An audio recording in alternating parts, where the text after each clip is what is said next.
Hey guys, welcome back to the channel. Episod kali ini, kita akan masuk the last part untuk topik haloalkane yang mana kita akan bincang berkenaan Grignard reagent. Nak tahu lebih lanjut? Stay tune.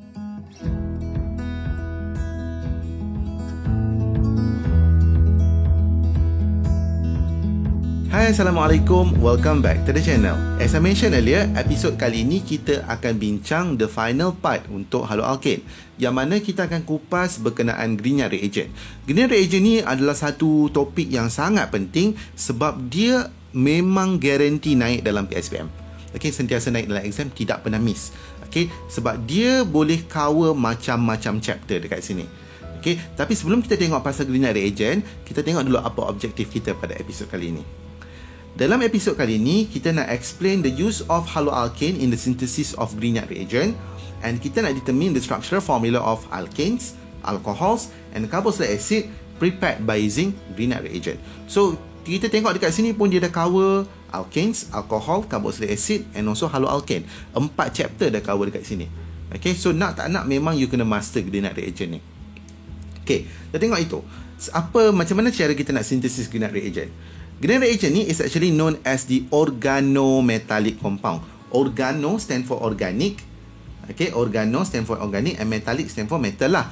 Basically, organic compound yang ada metal kita panggil sebagai organometallic. And dia ada carbon metal bond. And in this case, for our Grignard reagent, kita akan guna magnesium. Okay, kita akan guna magnesium. Hanya magnesium sahaja yang akan digunakan untuk menghasilkan kita punya Grignard reagent. So Grignard reagent is known as organomagnesium halide. Okay, and dia punya formula dia RMGX. Okay, cara kita hasilkan dia adalah kita akan react kita punya haloalkane dengan magnesium metal in the presence of ether solvent. Okay, ether tu as our solvent.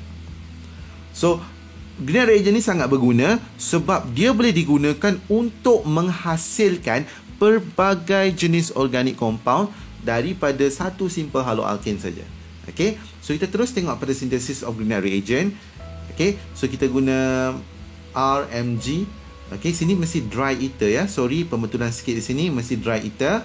Okay, RX tu kita tambah magnesium dalam dry ether akan menghasilkan RMGX. So basically apa yang berlaku di situ adalah kita punya haloalkane R, okay, dia akan sisip masuk Mg dan X kat situ. Kita tahu magnesium charge dia 2+, so ada 2 partially positive kat sini. Ini akan jadi partially negative. So ini partially negative. Apa yang kita buat di sini adalah kita menghasilkan carbon yang bercharge partially negative, which will be our nucleophile. So contoh macam ni kita boleh sisip masuk saja. Okey, mesti ada dry ether dekat sini. Sama juga di sini mesti ada dry ether. Dia boleh juga guna benzin pun boleh juga. Okay, benzin pun dia sebab R tu can be anything. Okay, so ini adalah cara penghasilan Grignard reagent kita. And from here, kita tahu hari tu ni adalah map of reaction dia. Kita boleh tarik ke sini magnesium in dry ether untuk menghasilkan kita punya Grignard reagent. Daripada sini kita akan pecahkan kepada beberapa reaction lagi. Yang pertama, kita boleh hasilkan alkane daripada kita punya Grignard reagent. How? Basically, apa yang kita buat adalah kita hydrolyze dia. Kita tahu bahawa dalam water, okay, dalam water H2O consists of H+ dan juga OH-. So R kita ni adalah partially negative. Bila dia partially negative, dia akan ambil yang positif dekat situ. That's why lah H masuk sini. Dia akan putuskan hubungan antara Mg dan R tadi, dan OH akan masuk di sini. So example macam ni lah. Okay, ini adalah contoh preparation of alkane daripada kita punya Grignard reagent. So ini agak direct. Okay, so next one, kalau kita nak prepare primary alcohol, synthesis of primary alcohol is done by using methanol. Hanya methanol sahaja. Okay, methanol tu apa yang berlaku adalah, okay, so kita punya R kita partially negative. Okay, dia akan attack kita punya carbon double ni. Okay, dia akan attack ni. Tolak ini naik atas, so dia akan jadi R bonding C H O ni jadi negatif. Okay, O tu akan negatif, dan MgX tu akan attach kat sini. OMgX.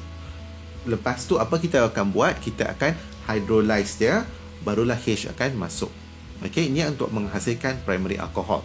Contoh macam ni, you react dua ni. So itu yang berlaku. So inilah produk kita. Okey, so ini adalah reaction yang menyebabkan pertambahan sebanyak satu karbon. Okey, increase by one carbon. Kita biasanya kita boleh simplify dia jadi macam ni. Satu, react dengan metanol. Dua, kita hydrolyze dia. Terus kita akan dapat kita punya primary alcohol. So it is important for you to know macam mana nak identify the structure. Next, kita nak synthesis di secondary alcohol. Secondary alcohol boleh resintesis gunakan aldehyde kecuali metanol. Any aldehyde kita boleh guna. Okay, sebab kita nak ada R ni. Okay, kalau metanol tak boleh sebab di sini adalah H. Kita akan dapat primary. So that's why lah kita memerlukan penggunaan any aldehyde. Okay, untuk dapat secondary alcohol in general macam ni, kita hasilkan adalah ini adalah 2 butanol kita akan dapat. Okay, so secondary alcohol di situ. So kita boleh simplify dia macam ni. Okay, so CH3 ni you boleh tukar dengan apa-apa sajalah. Okay, any R boleh guna kat situ. You nak buat rantai lagi panjang pun tidak ada masalah. So dekat sini dia tidak limit pada bilangan karbon atom yang ditambah. Kalau primary alcohol tadi hanya satu saja boleh tambah. Tapi di sini you boleh tambah seberapa banyak yang you nak. Okay, so this one is very useful for us untuk expand kita punya compound tu. So ini adalah contoh yang boleh tambah karbon. Ada dua reaction dalam organik yang boleh tambah karbon. Yang pertama adalah nitrile, yang kedua adalah Grignard reagent. Nitrile hanya tambah satu karbon, tapi Grignard dia boleh tambah banyak mana pun tak kisah. Okay, so next one, synthesis of tertiary alcohol mesti menggunakan ketone sebab kita nak ada 2R dekat sini. Aldehyde tidak akan dapat tertiary alcohol. Okay, contoh macam ni. Once you hydrolyze dia, you akan dapat produk kita lah, alkohol tu. Tapi yang saya nak tekankan kat sini adalah dia tak semestinya metil ya. It can be anything here. Sebab Grignard dia boleh tambah seberapa banyak karbon yang boleh. Okay, dan kita often simplify dia macam ni lah. Itu ada reaction untuk tambah karbon. Next, kita nak synthesis carboxylic acid. Synthesis of carboxylic acid is done by reacting it with carbon dioxide followed by hydrolysis. Kita react dengan carbon dioxide followed by hydrolysis, kita akan dapat lah. So reaction ni akan menyebabkan pertambahan satu karbon saja. Okay, dan kita akan simplify macam ni. Okay, it is important for us to know how to draw kita punya Grignard reagent punya structure.